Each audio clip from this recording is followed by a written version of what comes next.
That same year, the British sent 67 more Spitfires to Malta, transported to the island aboard the USS Wasp and HMS Eagle.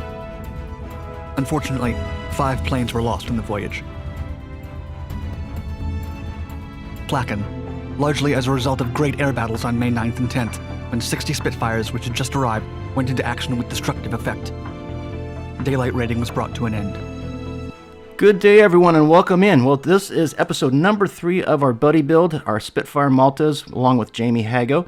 And on the screen is a subject that we're going to be focusing our aircraft attention on today, and that is the aircraft of Claude Weaver.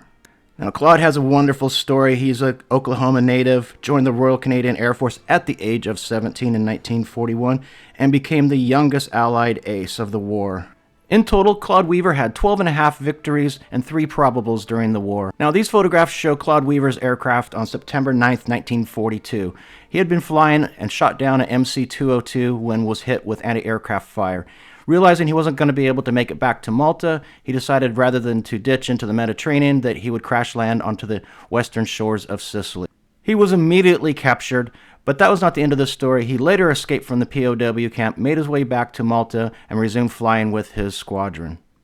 Claude Weaver's story is certainly fantastic, as is the story of this aircraft, the one that was crash-landed onto the shores of Sicily. Now, the Spitfires that came into Malta, well, this particular one was on the aircraft carrier USS Wasp. They would shuttle them in from England. As they left England, they were in their basic desert camouflage, Middlestone camouflage, and brown stripes and such. During the transit, they were repainted on board the USS Wasp to these blue colors. Theory is that they were using the paint stores that were on the Wasp, so these would be more or less U.S. Navy colors that they were painted in. They tended to be kind of haphazard in their painting schemes sometimes. The thinning ratios were a little bit off here and there. Sometimes the camouflage, the original camouflage, might show through. Others would be more opaque and painted nearly blue. Claude's aircraft here, which is kind of unique here. So before he took possession of his aircraft, it was painted blue, and at some point a previous pilot had suffered extensive damage, if not destroyed, the tail section of the aircraft. So what you'll see here a little bit later on is that the tail section was repaired or replaced, and then the paint stores on Malta were used to repaint the tail section. So we'll see 2 different tones here, a gray sea tone on the rear side of the aircraft and the more predominant blue on the front parts of the aircraft. Now, a lot of these colors in this theory is speculation. If I look at one color plate, I'll show a different scheme from, say, another color plate. One nice thing about this is we do have some photographic evidence of this aircraft sitting in the surf, and so we can get a few takeaways from that, seeing this. We can see that it doesn't look like it has a camouflage scheme, but we can certainly see that there's been some paint work done onto the rear section of the plane, some splotchiness, some repairs being done, some overpainting. And that's what I'm going to try to portray here on this aircraft. So at this moment, we're just doing some basic painting here, blocking in these colors. We'll use the gray tones towards the rear of the aircraft here, where the tail section would have been repaired or replaced, repainted. Got this nice blue tone, this maybe non-specular navy blue that we might find on the USS Wasp as our base coat. And just laying in these colors, as I said, and getting ready to start to do what's going to be the fun part here is weathering up this aircraft. As I mentioned earlier on, there's certain areas here that looks like there's been some repairs or replacements or repainting, and I'm going to kind of emphasize some of those, tape off certain sections here, like on the rudder here, just to give it some little bit different coloring, some little bit harder edged lines here, as maybe this part had been replaced, still had some of the original color or camouflage showing through. All part of just kind of giving this illusion of repair and replacement here. Okay, let's get on to some weathering. Now, follow along for just a second here as I kind of lay out my story in my head here of how I'm going to weather this. So the basic premise is, as we talked about, the aircraft left England in their basic brown camouflage pattern. They were repainted on the aircraft carriers. Once they reached Malta, the aircraft reached Malta, they were immediately pressed into service, and they were used every day, multiple times a day. A lot of scuffing, a lot of wearing, harsh conditions, and I wanted to show the basic camouflage underneath the overpaint, so the brown colors. So there's a lot of different ways I thought about we could do this. We could do, like, chipping fluids or hairspray or something to that effect to chip back the paint.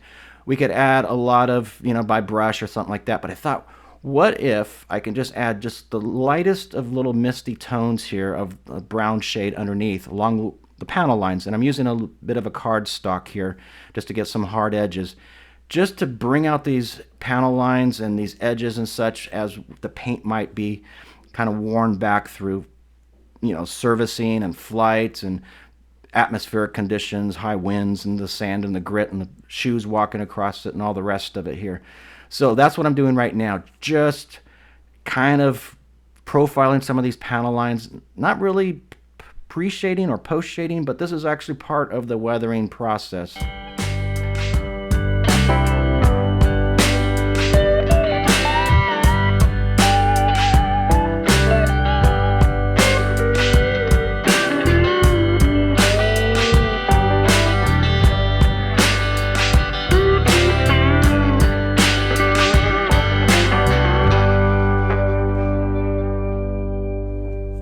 Now the effects are somewhat subtle at this point, but we're going to be able to build on those later on. So I'll keep adding to it either through the airbrush or through the paintbrush. Of course, we'll be using some oils later on as well. But this starts to kind of set the stage. So this coloration along these panel lines, this little bit of scuffing, and it's a soft scuffing. So that's part of the reason I didn't want to use the chipping fluids, is that I didn't want chips per se. I wanted scuffing, if that makes sense, abrasions. And so this seemed like a good way to achieve those types of effects. Now, I've bragged about this box and all the different types of markings, 15 in total that are in the box, but of course there's nothing for Claude Weaver's aircraft in here. So I'm going to kind of cobble some things together here. Yes, I'm using the decals. We'll look at Jamie's work here in just a second where he does masking, which is great. And you can see, and I'll also point this out in just a second here, where I kind of went a little bit wrong here with some of my references here. But in the meantime, just using the kit decals, a little bit of set and softener here, adding them to the aircraft. Yeah, this part does take a little bit of time. This is why I do armor, because decals are kind of a pain in the butt.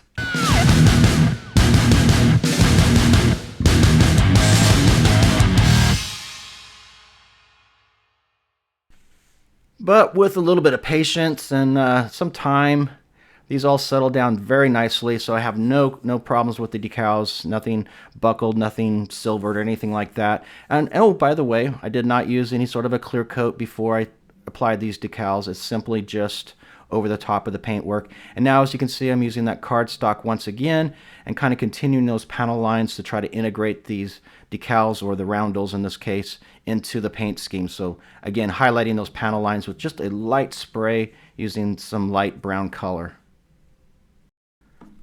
So at this point, I'm feeling pretty good. The decals are on. They look great. Yes, the X's need to be made into yellow. I was going to use a little bit of paint on that.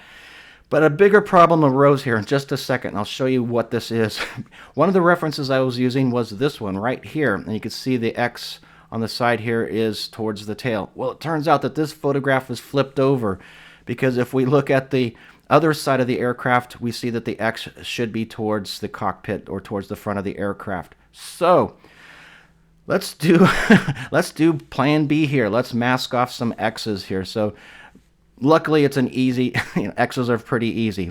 It's not a S or something like that, a G. So I just went ahead and added some color, made some masks out of some Tamiya tape here, sprayed them on, and pulled off the tape, and now I have an X in the proper location. And of course, I ended up doing this on both sides, so I pulled off the decals just with some tape on both sides of the aircraft, and then repainted the X's using these little tape masks. And actually it ends up looking quite a bit better. And now that we've seen how I can bungle things up with decals and masking and such, here's Jamie's project. So he's on his episode 3 that he's working on right now. So it should be dropping, actually his episode 3, it comes out on Sunday, whereas this will come out on Tuesday. So check his out, it's already out. And of course I'll put the links below, but Jamie has a mask cutter and he makes his own masks and paints them on, and this is absolutely the way to go. And they look so good, and they look so much better. Just in talking to him through our chats and such, he's almost convinced me he should become a salesman, that I need to get one of these machines, these silhouette cutters. And this has been the best part about this buddy build, is that as Jamie and I have worked on our projects and shared our progress and such, is just to watch somebody that has that attention to detail and that skill level. It's really quite inspiring for me, and it's quite the privilege and honor to be able to do something like this with Jamie. And as you can see, these masks coming off just perfectly here. He does such a good job. And now these colors are really starting to pop. Oh, look at that. A special thank you to all my amazing Patreon members for your incredible support. Your contributions help me continue to create content for this channel. If you're not already a member, I invite you to join our Patreon community. As a member, you'll gain access to exclusive behind-the-scenes content, early releases, and more. I hope you'll consider joining Patreon and supporting this channel. Thank you very much. Now returning back to our project here. So we have those airbrushed areas that gives that kind of light scuffing, and that gives us a kind of a roadmap to follow from this point forward here.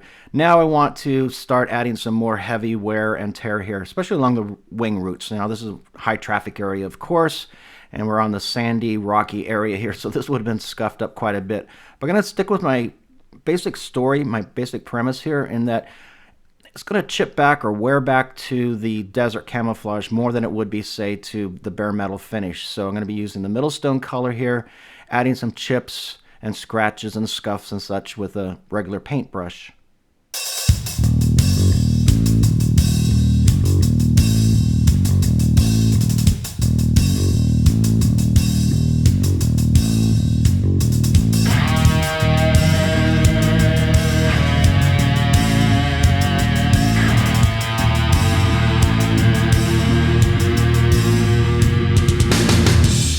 So basically, whether you're chipping on an aircraft or my usual armor models or whatever it is that you're working on, I think the number one rule is just have a little restraint, because boy, chipping is fun, but you could certainly overdo it really, really quickly here.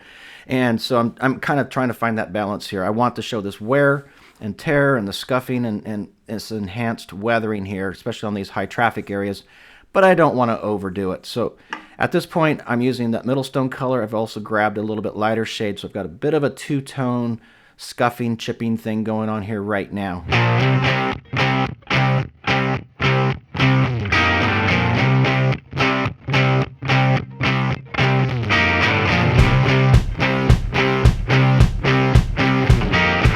And then finally, I want to add just a hint of some of the metallic you might get, some down to the metal part here. So I'm taking the steel color and I'm actually mixing it into these other colors. So it gives a bit of a shine, a little bit of a, I don't know, a metallic feel to some of these chips and such. But I'm not chipping down necessarily to a metallic finish. Does that make sense? It just has a little bit of a glint to it. Just a little bit of highlight, a little bit different characteristic in a different shade. And I'll use this around the aircraft, so some of these higher impact areas, some of these leading edges and such, once again, I'll come back in with the brush, enhance where we've already been through with the airbrush, adding those little scuffed areas with the cardstock, and just kind of bring out some of these details here and show some wear and tear.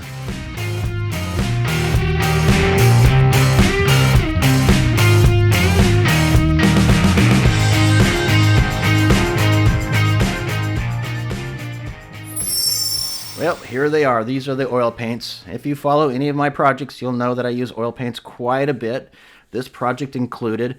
One of the things that Jamie brought up very early in our conversations, even before we got started, is that he thought it would be really interesting to see how myself, someone who's more traditionally armor modeler, armor weathering and such, how I would tackle or approach an aircraft using maybe those techniques, those tools, including oil paints here. So yes, I could have maybe fallen back to pre-shading, post-shading, some of the more traditional aircraft type of weathering. But with that in the back of my head, I really wanted to try to stay true to how I approach modeling anyway, without trying to, say, second guess what an aircraft guy might do. So this is all part of that approach. What I love about the oil paints, and this is true no matter what type of model I'm working on, is this is where you can kind of find your visual interest. You can differentiate between panels in this case just by varying the colors, adding a little more gray here or there, adding a little more blue or such, adding some dust tones. You can take that pre-weathering that we did with the cardstock and the airbrush. We can start accentuating those areas somewhat. We can take down some areas, for instance, like maybe around the wing roots where maybe it's a little bit heavy on the weathering. Well, we can blend those back a little bit with some of the blue tones just to bring back some of the base colors. Then we could get into starting to add some of the more, I call them environmental effects, just the things that happen to the aircraft. So we'll do the oil stains and the dust and the exhausts and things like that. We'll accentuate those as well.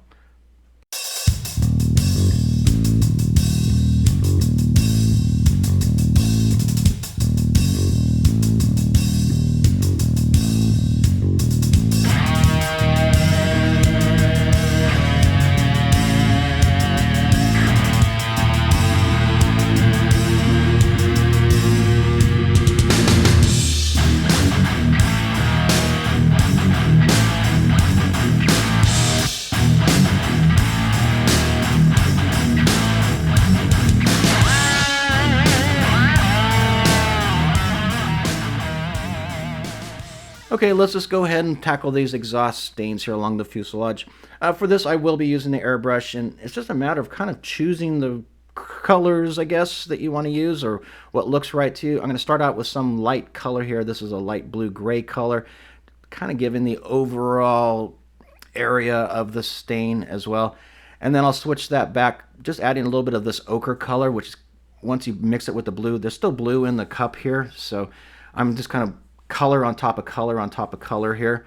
Very thin coats, thinning it down with the thinner here, and just adding a little bit of color to that. So now we've got a little bit more of that gritty, dirty exhaust stain going across the top there. And then finally, I'm going to use an ink. This is a, I think, what is it called? Soot black or something to that effect, sooty black. And this is fairly transparent, and this will just add that little bit of a blackening tone to it all. Super easy. I'm not sure exactly what more to do. It looks okay to me. It's not overdone, which was something I think I could have done very easily, kind of like chipping, but it's there and it's nuanced, so I'm okay with this.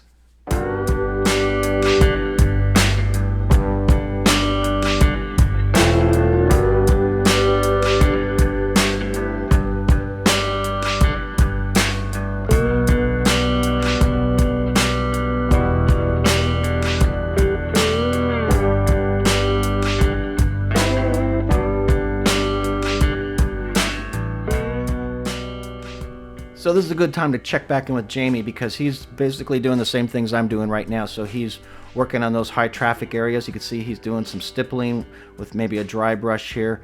He's got some nice aluminum effects going on there. So he's taking it all the way back down to the metal here. He's also using his tweezers. I'm guessing he's scratching. I don't know for sure. Watch his video. Link is below. He'll tell you exactly what he's doing here.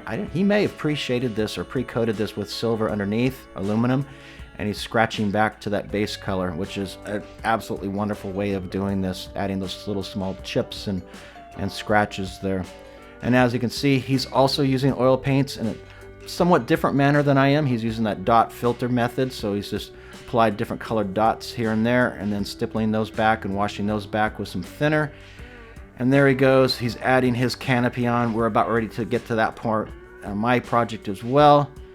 And his build is basically come together here. He's got some nice fuel stains there. There we go. There's some nice beauty shots of where he's at the moment. It's all nice and weathered up. Looks beautiful. Those markings are gorgeous, of course. Jamie does such great work. Okay, here we are back to my project, and I'm going to start enhancing some of these fuel stains. So these Malta aircraft, like I said, there was not a lot of equipment and such, and they were literally taking 5-gallon gas cans or petrol cans and dumping it in there. So there was a lot of slosh over and such that, you know, just making do with whatever they had. So these, like I said, these aircraft got really dirty, really grimy very, very quickly here. So in terms of fuel stains itself, I like the colors of, like, say, a shadow brown or a brown tone and ochre. those make really nice fuel stains, and I'm kind of going back and forth here. So it's not a, I don't use just one color. I vary the colors, and I often, almost never use one of those type of enamel type, like quote unquote fuel stain type mixes. I much prefer to kind of, I guess I'm a control freak, kind of make my own colors and have a little bit more control on, say, how it's applied and how it fades out and the spill lines and things like that.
And finally, my most favorite part of this whole aircraft thing, why I don't do aircraft or cars or anything else, is masking off the clear parts. So anyway, I did do that. I masked off the clear parts, and now I'm pulling off the tape. And oh my goodness, it actually worked. There was basically no cleanup at all. So I feel incredibly lucky on this one here. So nice job, Rick. Well done. I'm giving myself a pat on the back. And yeah, I know, you guys are all going like, oh, that's no big deal. I'm like, yes, it is for me in my world. So I'm adding just a little PVA glue around the edge there, and I'm just going to slide this wind frame here on the front. And of course, we'll put the rest of the glass in as well. And now that brings us pretty much to the end of this section here where we've got our painting done. So painted and weathered, and this is what it looks like with some better camera angles here, better beauty shots, so to speak. Still a lot to do. There's a lot of parts and pieces missing here. But the basic paint work is done. The basic weathering is done. We'll do more a little bit later on, as you'll see here in just a second, because in the next episode, we're going to move on to the base. And yes, we're going to create Claude Weaver's crashed aircraft, the one that's sitting at the edge of the surf there. So we've already got cut out the foam. I've gotten quite a long ways on this already, so we're ready to start moving on. We're going to make some resin. So we're going to put some waves and water there, some surf, do some calculations on the skill. We're going to pour some resin. Hopefully it doesn't leak out all over everywhere. And then we're going to put our aircraft and drown it into some resin here at the side of the Mediterranean Sea on the shores of Sicily. And we're going to paint some little tiny 1/48 scale guys, because if you remember those photographs, there's some soldiers or civilians or somebody just kind of hanging out and looking at the aircraft, very curious of what's going on there. So we're going to paint those guys up. And we're finally going to get into putting everything together and making this scene and putting it all together and finishing everything up. So until the next time, everybody, take care and happy modeling.